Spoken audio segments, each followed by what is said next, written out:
the correct action at the right time. ശരിയായ ചോദ്യങ്ങളും ഉത്തരവാദിത്വത്തോടുകൂടിയുള്ള കർത്തവ്യങ്ങളും അവരുടെ ജോലിയുടെ മുഖമുദ്രയാണ്.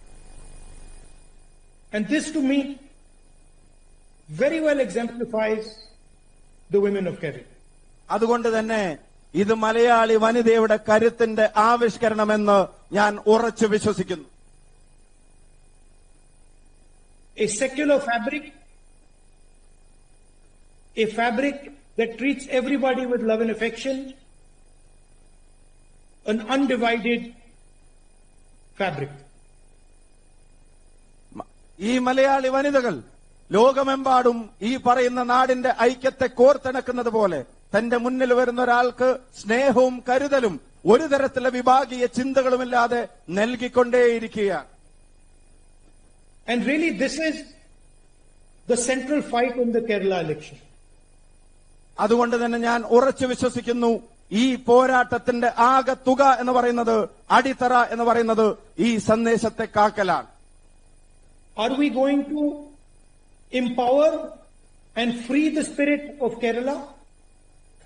Are we going to allow Kerala to imagine a completely new future? Or are we going to trap the people of Kerala? എന്തിനു വേണ്ടിയാണ് ഈ പോരാട്ടം? കേരളത്തിന്റെ ഈ മൂല്യങ്ങളെ, സ്നേഹത്തെ, കരുതലിനെ അതിനെ ശക്തിപ്പെടുത്തുന്ന ഒന്നായി മാറ്റാൻ വേണ്ടിയാണോ? കേരളത്തിന്റെ ശോഭനമായ ഭാവിയെ അതിനെ കെട്ടിപ്പടുക്കാൻ വേണ്ടിയാണോ? അതോ കേരളമുണ്ടാക്കിയ നേട്ടങ്ങളെ ഇനിയും തകർക്കാൻ വേണ്ടിയാണോ എന്നാണ് നാം ആലോചിക്കേണ്ടത്. There are actually only two parties fighting in Kerala. യഥാർത്ഥത്തിൽ രണ്ട് പാർട്ടികൾ തമ്മിലുള്ള മത്സരമാണ് കേരളത്തിൽ നടന്നുകൊണ്ടിരിക്കുന്നത്. One is the UPF alliance. അതിലൊന്ന് ഐക്യജനാധിപത്യ മുന്നണിയാണ്. And the other is the partnership between the BJP and the LDF. മറ്റൊന്ന് ബിജെപിയും സിപിഎമ്മും കൂടെ ചേർന്ന് നടത്തുന്ന അവരുടെ അവിഹിത കൂട്ടുകെട്ടാണ്. The UDF unites people, listens to people, embraces and empowers people. ഐക്യജനാധിപത്യ മുന്നണി പേര് പോലെ തന്നെ ഈ നാടിന്റെ ഐക്യത്തെ കാക്കുന്നു, ജനങ്ങളുടെ ആവശ്യങ്ങളെ, സ്വപ്നങ്ങളെ ചേർത്ത് പിടിക്കുന്നു, ജനങ്ങൾക്കൊപ്പം നിന്ന് നയിക്കുന്നു. The LDF and their hidden partner, the BJP, divide people, crush people's dreams. അതേസമയം LDFും അവർ അന്തർധാര ഉണ്ടാക്കിയിട്ടുള്ള ബിജെപിയും ജനങ്ങളെ തമ്മിലടുപ്പിക്കുന്നു, അവരുടെ സ്വപ്നങ്ങളെ തല്ലി തകർക്കുന്നു. Modi ji promises 2 crore jobs at the national level. Your chief minister promises 40 lakh jobs in Kerala. Narendra Modi എന്ന ഇന്ത്യൻ പ്രധാനമന്ത്രി രാജ്യത്തൊരു വർഷം 2 കോടി തൊഴിലവസരങ്ങൾ നൽകുമെന്ന് വാഗ്ദാനം ചെയ്യുന്നു. അതേസമയം നിങ്ങളുടെ മുഖ്യമന്ത്രി 40 ലക്ഷം തൊഴിലവസരങ്ങൾ നൽകുമെന്നും ജനങ്ങൾക്ക് വാക്കുകൊടുക്കുന്നു. And after a decade you find that they have not given a single job to people. In fact, they have destroyed jobs. 10 കഴിയുമ്പോ ആ തൊഴിലവസരങ്ങളല്ല ജനങ്ങൾക്ക്, യുവജനങ്ങൾക്ക് നൽകപ്പെട്ടിട്ടുള്ളത്. മറിച്ച് അവരുടെ മുഴുവൻ സ്വപ്നങ്ങളും തകരുന്ന തരത്തിലാണ് നാടിപ്പോ വന്നു ചേർന്നിട്ടുള്ളത്.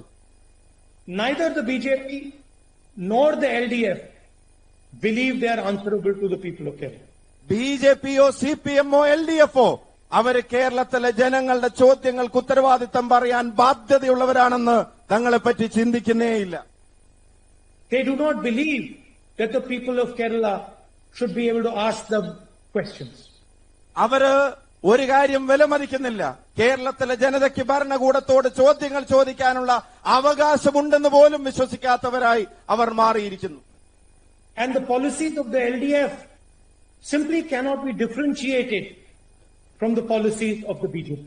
ഇപ്പം നയപരമായ കാര്യങ്ങൾ വെച്ച് നോക്കുമ്പോ ബിജെപിയും സിപിഎമ്മും തമ്മിലുള്ള വ്യത്യാസത്തെ കണ്ടുപിടിക്കൽ അത് വലിയ പ്രയാസമായി മാറിയിരിക്കുന്നു. ഒരു വ്യത്യാസമില്ലാതെ ഒരുമിച്ച് പോകുന്ന അവസ്ഥയിലേക്കാണ് രണ്ട് പാർട്ടിയും പോകുന്നത്. And I'm not the only person saying this. There are real left leaders who are contesting against the left party who are saying this.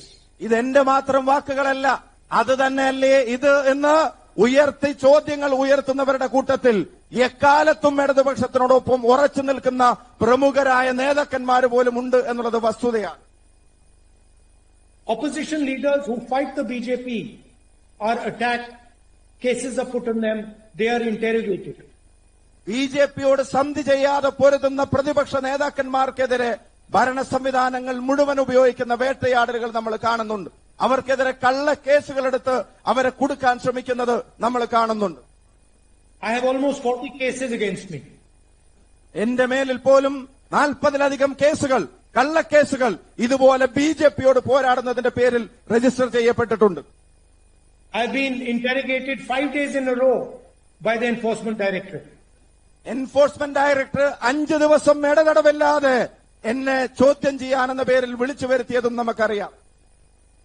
And the BJP attacks me every second of every day.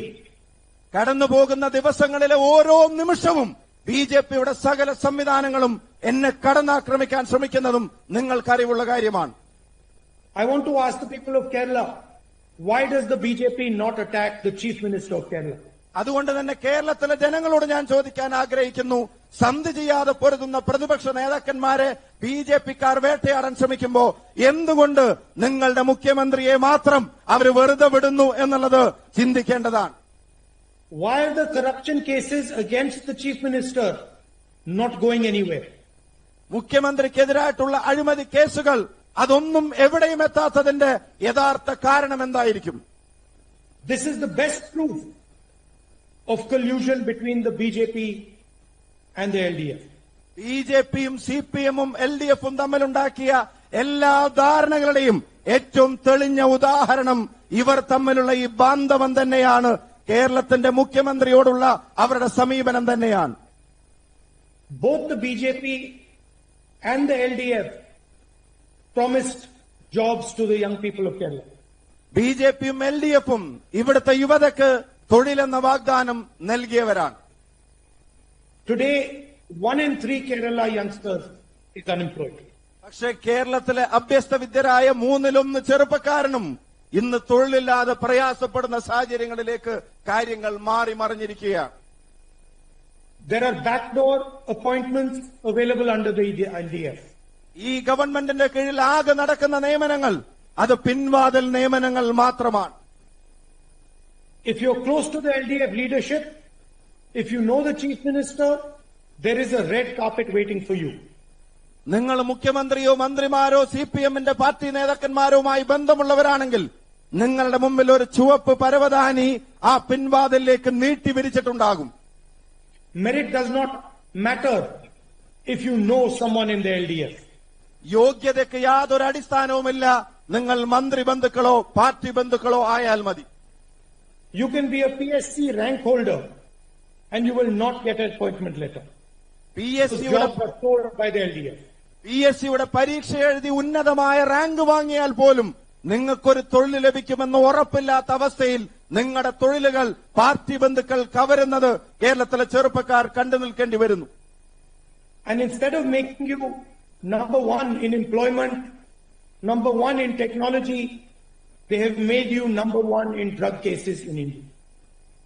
തൊഴിൽ നേട്ടങ്ങളുടെ പട്ടികയിൽ ഈ നാട്ടിൽ സാങ്കേതിക മികവിനെ കൊണ്ടുവരുന്ന കാര്യത്തിൽ അതിലൊക്കെ കേരളത്തെ നമ്പർ 1 ആക്കുന്നതിന് പകരം, ഒന്നാമതെത്തിക്കുന്നതിന് പകരം ഈ ഗവൺമെന്റ് ചെയ്തത് മയക്കുമരുന്നിന്റെ കേസുകളുടെ എണ്ണത്തിന്റെ കാര്യത്തിലാണ് കേരളത്തെ 1ാം സ്ഥാനത്തേക്ക് നയിച്ചു കൊണ്ടുപോയത്. There are 8.25 lakh drug users in Kerala, including 75,000 children. ഞെട്ടിപ്പിക്കുന്ന കണക്കുകൾ പറയുന്നത് 8,25,000 പേർ ഈ കേരളത്തിന്റെ മണ്ണിൽ മയക്കുമരുന്നിന് അടിമയാണ്. അതിൽ 10,75,000-ലധികം വിദ്യാർത്ഥികൾ ഉൾപ്പെടെ ഉണ്ട് എന്നുള്ളത് ആശങ്കയുളവാക്കുന്നു. This is what the LDF has to show for the last 10 years. ഇതാണോ 10 വർഷത്തെ ഭരണ നേട്ടമായി ഇടതുമുന്നണി ഉയർത്തി കാണിക്കാൻ പോകുന്നത്? In fact, they have not even left Sabrimala alone.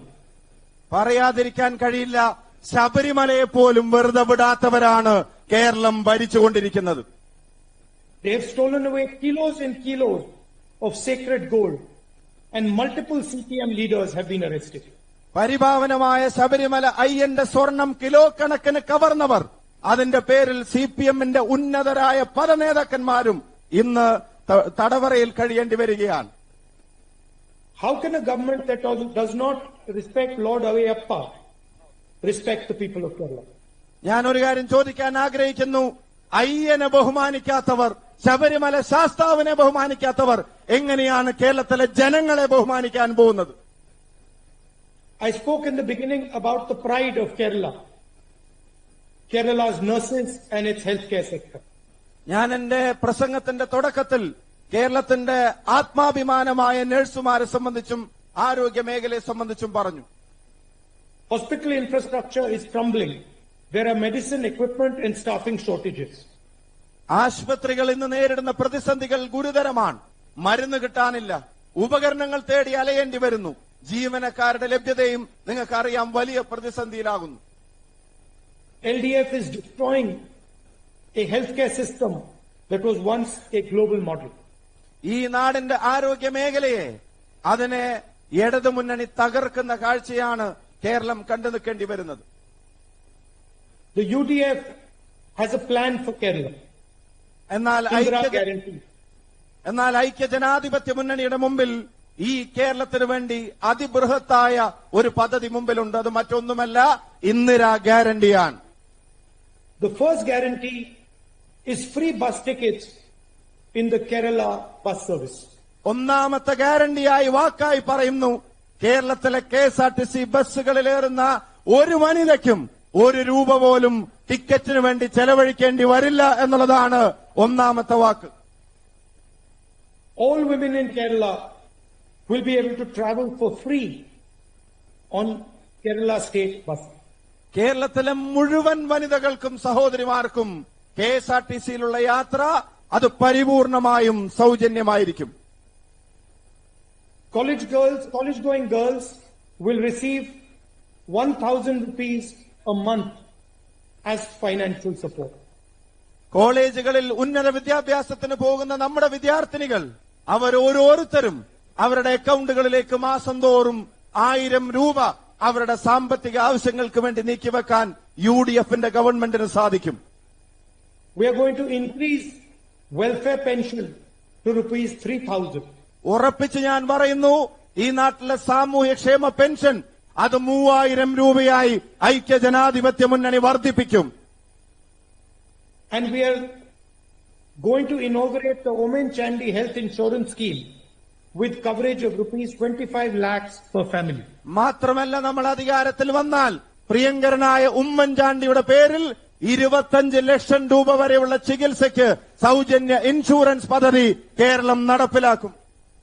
Every single family in Kerala will have access to 25 lakh rupees in health insurance. കേരളത്തിലെ അർഹിക്കുന്ന ഓരോ കുടുംബവും ഈ സമ്പൂർണമായ ആരോഗ്യ പരിരക്ഷയുടെ കീഴിൽ കൊണ്ടുവരാൻ ഐക്യജനാധിപത്യ മുന്നണിക്ക് കഴിയും. And this healthcare scheme will once again bring glory to the Kerala healthcare system. It will transform the Kerala healthcare system. അതുകൊണ്ട് തന്നെ ഈ പാവപ്പെട്ടവർക്ക് ഈ ചികിത്സ ഒരവകാശമായി മാറുമ്പോ ഇന്ത്യയുടെ കേരളം എന്ന് പറയുന്ന സംസ്ഥാനത്തിന്റെ ആരോഗ്യരംഗത്തെ നഷ്ടപ്രതാപം അത് നമ്മൾ വീണ്ടെടുക്കും. It will strengthen the healthcare system and give employment to many people in Kerala. അത് ഈ നാടിന്റെ ആരോഗ്യരംഗത്തിന് വലിയ കുതിപ്പേകും. അത് ലക്ഷക്കണക്കിന് തൊഴിലവസരങ്ങൾ ഒരുപാട് മലയാളികൾക്ക് നൽകുമെന്ന കാര്യത്തിന് സംശയം വേണ്ട. And for young people of Kerala who want to start a business, we are going to give an interest-free loan of up to rupees 5 lakhs for them. ഒരു സംരംഭം തുടങ്ങാൻ ആഗ്രഹിക്കുന്ന കേരളയുടെ യുവതയോട് പറയുന്നു, നിങ്ങളുടെ സ്വപ്നത്തെ സാക്ഷാത്കരിക്കാൻ ഞങ്ങളും കൂടെയുണ്ടാകും. 5 ലക്ഷം രൂപ വരെയുള്ള വായ്പ പലിശരഹിതമായി നിങ്ങൾക്ക് ലഭിക്കുമെന്ന് നമ്മൾ ഉറപ്പുവരുത്തും. The LDF has destroyed thousands and thousands of businesses. We are going to build thousands and thousands and thousands of businesses back with this scheme. ഈ LDFന്റെ ദുർഭരണം കേരളത്തിലെ ചെറുകിട കച്ചവടക്കാരുൾപ്പെടെയുള്ള ആയിരക്കണക്കിന് സംരംഭങ്ങളെ തകർത്തെറിഞ്ഞിട്ടുണ്ടെങ്കിൽ അവയെല്ലാം തിരികെ കൊണ്ടുവന്ന് സമൃദ്ധിയിലേക്ക് നടത്താൻ ഐക്യജനാധിപത്യ മുന്നണിക്ക് കഴിയും. These 5 schemes are a commitment. We are going to fulfill this commitment. ഈ 5 സ്കീമുകളും അത് കേവലം വാക്കുകളല്ല, അത് നിങ്ങളോടുള്ള ഞങ്ങളുടെ പ്രതിബദ്ധതയാണ്. പറഞ്ഞത് ഓരോന്നും ഞങ്ങൾ പാലിച്ചിരിക്കും. We have fulfilled our promise in Telangana and in Karnataka. ഇതുപോലെ ജനങ്ങൾക്ക് കൊടുത്ത ഉറപ്പുകളെ അത് തെലങ്കാനയിലും കർണാടകയിലും വിജയകരമായി നടപ്പിലാക്കിയവരാണ് നമ്മൾ. If you go to Karnataka, you can ask the women of Karnataka and they will tell you that they travel for free in buses in Karnataka. കർണാടകയിലേക്ക് പോകേണ്ടി വന്നാൽ അവിടുത്തെ സ്ത്രീകളെ കാണാൻ അവസരമുണ്ടായാൽ അവരോട് നിങ്ങൾക്ക് ചോദിക്കാം, അവിടെയുള്ള സ്റ്റേറ്റ് ട്രാൻസ്പോർട്ട് കോർപ്പറേഷന്റെ ബസ്സുകളിൽ അവർ സൗജന്യമായിട്ടാണോ യാത്ര ചെയ്യുന്നത് എന്ന്. We do not believe in making empty promises. പാഴ്വാക്കുകൾ പറയുന്നവരിൽപ്പെട്ടവരല്ല ഞങ്ങളെന്ന് നിങ്ങളോട് ഉറച്ചു പറയാൻ ആഗ്രഹിക്കുന്നു. Today we are launching this campaign in the lovely city of Kozhikode. കോഴിക്കോടിന്റെ മനോഹര നഗരത്തിലാണ് ഈ ക്യാമ്പയിൻ നമ്മൾ തുടക്കം കുറിക്കുന്നത്. I want to tell every single UDF worker, go to every single house, go to every single person in Kerala and build support for the UDF. UDFന്റെ കർമ്മധീരരായ ഓരോ പോരാളികളോടും ഞാൻ അഭ്യർത്ഥിക്കുന്നു, ഒരു വീട് മൊഴിയാതെ ഒരു മനുഷ്യനെയും വിടാതെ അവരിലേക്ക് ചെന്ന് ജനാധിപത്യ മുന്നണിക്കൊപ്പം നിൽക്കാനുള്ള അഭ്യർത്ഥനകളുമായി UDFനെ കരുത്തുറ്റതാക്കാൻ നിങ്ങൾ തന്നെ നേരിട്ട് രംഗത്തിറങ്ങണം. I want to tell every single young person in Kerala that this election is about your future, is about your employment. കേരളത്തിലെ യുവജനതയോട് ഒന്നിച്ച് ഞാൻ പറയാൻ ആഗ്രഹിക്കുന്നു, ഈ തെരഞ്ഞെടുപ്പ് നിങ്ങളുടെ ഭാവിയെ സംബന്ധിച്ചുള്ള ഏറ്റവും പ്രധാനപ്പെട്ട ഒരു ചോദ്യമാണ്. നിങ്ങളുടെ തൊഴിലെന്ന സ്വപ്നത്തിലേക്ക് നിങ്ങൾ നടക്കേണ്ട തെരഞ്ഞെടുപ്പാണിത്. It is about keeping the secular fabric of Kerala intact. അതുകൊണ്ട് തന്നെ ഈ നാടിന്റെ മതേതര മൂല്യങ്ങളെ ഒരൽപ്പം പോലും കേടുപറ്റാതെ കാത്തു സൂക്ഷിക്കേണ്ട പോരാട്ടമാണിത്. I want to tell every family struggling under debt, under the drug menace, under a broken healthcare system, your answer is April 9. കടത്തിന്റെ കെണിയിലും മയക്കുമരുന്നിന്റെ പിടിയിലും ആരോഗ്യരംഗത്തിന്റെ തകർച്ചയിലും പ്രയാസം അനുഭവിക്കുന്ന മലയാളിയോട് പറയുന്നു, ഇതിനെല്ലാമുള്ള ഒരു മറുപടി കാത്തു നിൽക്കുന്നു. നിങ്ങളുടെ എല്ലാ ചോദ്യങ്ങൾക്കുള്ള ഉത്തരം അത് ഏപ്രിൽ 9 എന്ന് ഞാൻ നിങ്ങളെ ഓർമ്മപ്പെടുത്തുന്നു. Defeat the corrupt LDF, expose the BJP's politics of hate, let Kerala breathe again. LDFന്റെ അഴിമതി ഭരണം അവസാനിപ്പിക്കണം. BJPയുടെ വെറുപ്പിന്റെ രാഷ്ട്രീയത്തെ തൂത്തെറിയണം. ഈ നാട്ടിൽ സ്വാതന്ത്ര്യത്തിന്റെയും അഴിമതി വിരുദ്ധതയുടെയും ശുദ്ധവായു ശ്വസിക്കാൻ കേരളം വീണ്ടും തയ്യാറെടുക്കുകയാണ്. Kerala will win, UDF will lead. Jai Keralam, Jai UDF, Jai Hind. Keralam ജയിക്കും, UDF നയിക്കും. ജയ് ഹിന്ദ്. Thank you.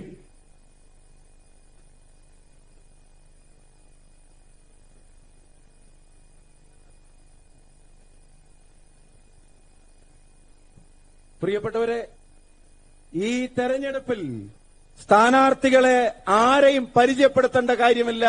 നിങ്ങൾക്ക് എല്ലാവർക്കും പരിചയമുണ്ട്.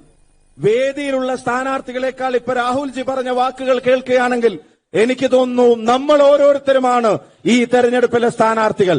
നമുക്ക് വേണ്ടി കൊയിലാണ്ടിയിൽ നിന്ന് മത്സരിക്കുന്നത് ഐക്യജനാധിപത്യ മുന്നണിയുടെ ഇന്ത്യൻ നാഷണൽ കോൺഗ്രസിന്റെ ജില്ലാ കോൺഗ്രസ് കമ്മിറ്റിയുടെ കർമ്മധീരനും സ്നേഹനിധിയുമായ പ്രസിഡന്റ്, കൊയിലാണ്ടി വീണ്ടെടുക്കാൻ കരുത്തും ആർജവുമുള്ള അഡ്വക്കേറ്റ് കെ പ്രവീൺ കുമാറിന് നിങ്ങളുടെ എല്ലാവരുടെയും പേരിൽ ഹൃദയം നിറഞ്ഞ അഭിവാദ്യങ്ങളും സ്നേഹാശംസകളും നേരാൻ ആഗ്രഹിക്കുന്നു. ഇന്ത്യൻ യൂണിയൻ മുസ്ലിം ലീഗിന്റെ പ്രിയങ്കരനായ ജില്ലാ കമ്മിറ്റിയുടെ പ്രസിഡന്റ്, ജീവകാരുണ്യ പ്രവർത്തനങ്ങളുടെ മുഖമുദ്ര പ്രിയങ്കരനായ റസാഖ് മാസ്റ്ററെ ഈ വേദിയിലേക്ക് സ്നേഹപൂർവ്വം ഞാൻ ആനയിക്കുന്നു. ഈ നാടിന്റെ കരുത്തുറ്റ നേതാവ്, കുറ്റ്യാടിയുടെ മണ്ണിൽ നിന്ന് ജനവിധി തേടുന്ന, കുറ്റ്യാടിയെ വീണ്ടെടുക്കാൻ ഉറച്ച പ്രതിജ്ഞ എടുത്തിട്ടുള്ള പ്രിയങ്കരനായ ശ്രീ പാറക്കൽ അബ്ദുള്ള അവർക്ക് ഹൃദയം നിറഞ്ഞ വിജയാശംസകൾ നേരുകയാണ്. ഈ നോർത്തിന്റെ മണ്ണിൽ, ഈ നഗരത്തിന്റെ മണ്ണിൽ വിദ്യാർത്ഥി രാഷ്ട്രീയത്തിന്റെ കൊടി പിടിച്ചു വളർന്ന സമര പോരാളി, കോഴിക്കോടിന്റെ